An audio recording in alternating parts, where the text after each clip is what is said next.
Hello जय हिंद बच्चों, एक बार फिर से स्वागत है आप सभी का प्रतिभा क्लासेज में। आज हम लोग बात करने वाले हैं यूपी बोर्ड परीक्षा को लेकर के, जिसमें बहुत सारे बच्चों के मन में ये सवाल बना पड़ा है, क्या परीक्षा लीक हो जाएगी या परीक्षा जो लीक हुई है क्या उसमें री एग्जाम होगा।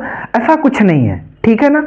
हुआ यूं, जो 29 फरवरी को पेपर था इंटर का मैथ और बायो का 12th क्लास का, वो आगरा के एक सेंटर पर पेपर लीक की चर्चा आती है, जिसमें कुछ खास बहुत बड़ी प्रॉब्लम नहीं है। ऐसा नहीं कि पेपर रियल में लीक हो गया है, हालांकि वो हर सेंटर पे थोड़ा बहुत तो हो ही रहा है। रियल बात तो यही है।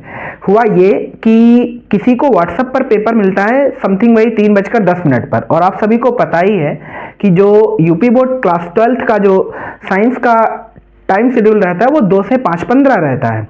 तो 3:10 पर जब पेपर लीक हुआ तो इसका मतलब है बच्चे तो सारे पेपर दे रहे थे, है ना। तो क्या आप गार्जियन उस पेपर का नकल करके क्या करेगा। तो ऐसा कोई बड़ा इशू नहीं है। बस इशू ये है कि जो सेंटर पे लोग बैठ करके ये कल ड्यूटी कर रहे हैं, उन लोगों ने पेपर लिया, अब उन्हें पेपर में कुछ आ नहीं रहा होगा तो उन्होंने सेंटर से ही किसी को भेजा होगा, अपने किसी मित्र वगैरह को या अपने किसी टीचर को, कि इसको सॉल्व कर दीजिएगा।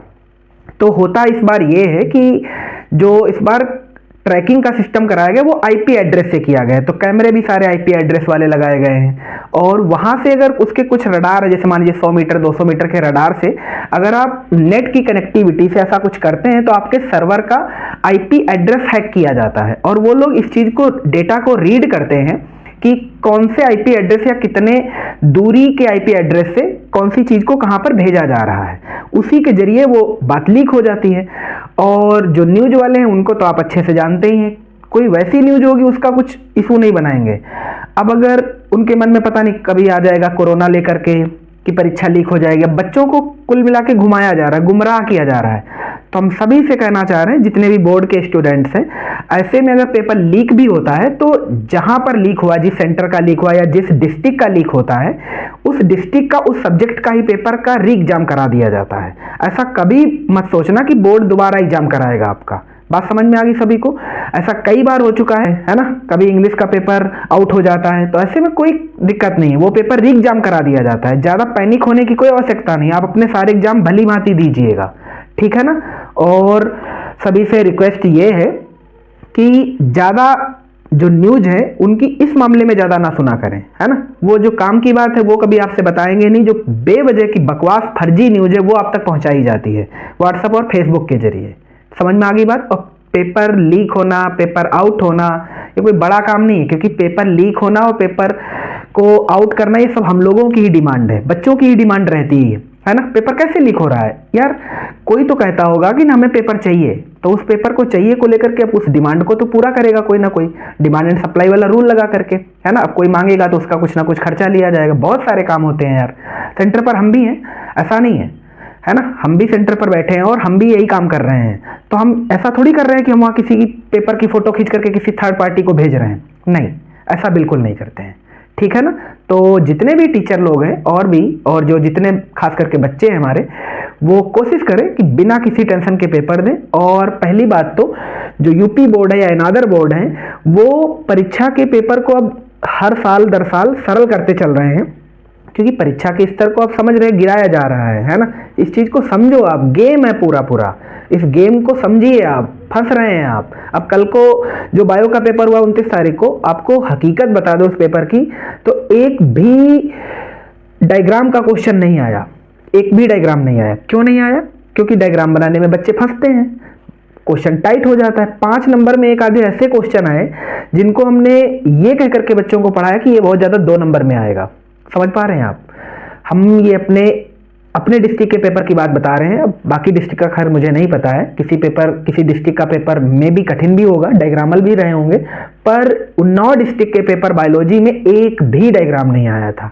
अब सोच के देखो, बायो में इतने सारे डायग्राम हैं, बच्चों ने सीखे होंगे, बनाए होंगे, प्रैक्टिस करी होगी, अब उनके हाथ क्या लगी है? निराशा, है ना।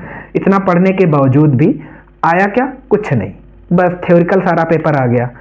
मैथ का खैर मुझे नहीं पता। अगले जो एग्जाम है आपके, बेहतर तैयारी कीजिए यार, कोई टेंशन नहीं है, मस्त एग्जाम दीजिएगा, सबका रिजल्ट बेहतरीन आएगा, ये बात मेरी गारंटीड है, ठीक है, हम कई ऐसे सारे लोगों को मिल चुके हैं जो ये बताते हैं वास्तव में कि बोर्ड वास्तव में आपके प्रति सहानुभूति दिखाता है, सहमति दिखाता है इस चीज को लेकर के कि आप सभी अच्छे नंबर से पास हो जाएं। और इतनी ज्यादा सहानुभूति दिखा रखी अब तो कि 10th का तो बोर्ड ही खत्म कर रही है ना, बिना किसी टेंशन के, ताकि सभी बच्चा कक्षा 10 तो एटलीस्ट पास ही हो जाए ड्राइवर लाइसेंस बनवाने के लिए, कई सारे और काम करने के लिए। अब केवल 12th का बोर्ड होगा, समझ रहे हैं आप? तो इस चीज को समझिए आप। अगर इन्हें शिक्षा के क्षेत्र में कुछ करना ही था अच्छा, तो मेरे ख्याल से कक्षा 8 का भी बोर्ड बढ़ा देना चाहिए था, ताकि बच्चे कक्षा 8 में ही अच्छे से प्रिपेयर होकर के आते और ढंग से एग्जाम कराते, एकदम टाइट होकर के, है ना। अब क्या किया, कक्षा 10 का भी बोर्ड खत्म किया। पहले अभी तक कक्षा 10 का बोर्ड होता था तो कक्षा 8 के बाद बच्चा पढ़ना शुरू कर देता था, 9-10 कहता था कि बोर्ड मुझे देना है, तो थोड़ा सा डर बना रहता था और डर करके पढ़ाई हो जाती थी। अब तो डर बिल्कुल खत्म हो गया। वो डर फिर कक्षा 10 तक धीरे धीरे रहता था, फिर 12 में खत्म हो जाता था, मस्त लाइफ चलती थी। पर अब तो खत्म सब। अब तो बच्चे टीचर को बिल्कुल क्या ही समझेंगे, कुछ नहीं, नथिंग, है ना। तो फिर से अगेन कहना चाहेंगे, आप बिना किसी टेंशन के पेपर दें। अगर पेपर लीक हुआ है, रद्द भी होता है, तो उसी का केवल री एग्जाम कराया जाएगा, बोर्ड रद्द नहीं होता है, ठीक है ना। पहली बात तो 3:10 पे ऐसा न्यूज था टाइमिंग के साथ, तो ये पेपर जो लीक हुआ है उसकी भी न्यूज सीधा सीधा आपको बता दे कि न्यूज तो सही, हम ये नहीं कह रहे 3:10 का जो पेपर है वो लीक नहीं हुआ, पर वो किसी ना किसी से डिस्क्राइब करने के लिए उसके बारे में, जैसे ऑब्जेक्टिव वगैरह बताने के लिए या वन लाइन बताने के लिए बच्चों को कुछ हेल्प हो जाए, बस इसके लिए कर देते हैं वो लोग, और वही पकड़े गए हैं, ठीक है ना। तो इसमें ज़्यादा पैनिक होने की कोई आवश्यकता नहीं है, बस ऐसे मज़े से पेपर दीजिएगा। और सब पेपर एकदम पढ़े हुए आ रहे हैं, ठीक है, क्योंकि मैं भी टीचर हूँ और मैं पढ़ाता भी हूँ, तो मुझे खूब अच्छे से पता है कि कितना कठिन पेपर आ रहा है और कितना सरल आ रहा है। अगर किसी बच्चे ने बिल्कुल ढंग से पढ़ाई करी है, अपने 1 साल को अच्छे से उसने किताबों को दिया है, तो यकीन मानिए पेपर रत्ती भर कठिन नहीं था, बायो का और हिंदी का।